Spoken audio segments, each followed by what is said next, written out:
The Adrien English Mysteries, Volume 1, Fatal Shadows, A Dangerous Thing, and the Hell You Say. Written by Josh Lanyon. Narrated by Patton. Fatal Shadows. Chapter 1.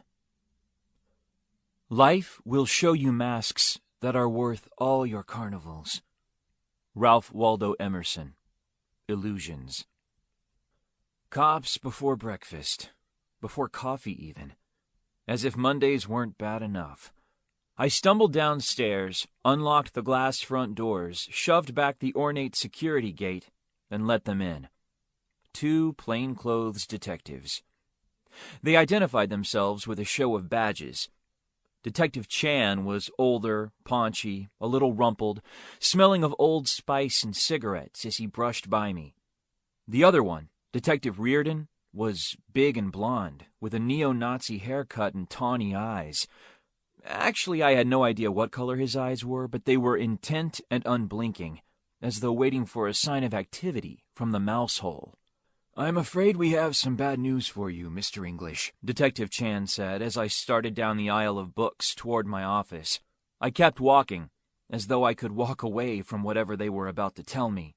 "Concerning an employee of yours, a Mr. Robert Hersey." I slowed, stopped there in front of the Gothic section. A dozen damsels in distress, and flimsy negligees, caught my eyes. I turned to face the cops. They wore what I would describe as official expressions. What about Robert? There was a cold sinking in my gut. I wished I'd stopped for shoes. Barefoot and unshaven, I felt unbraced for bad news. Of course it was bad news. Anything to do with Robert was bound to be bad news. He's dead. That was the tall one, Riordan. He-Man. Dead, I repeated. Silence. "You don't seem surprised." "Of course I'm surprised." I wasn't I? I felt kind of numb. "What happened? How did he die?" They continued to eye me in that assessing way. "He was murdered," Detective Chan said.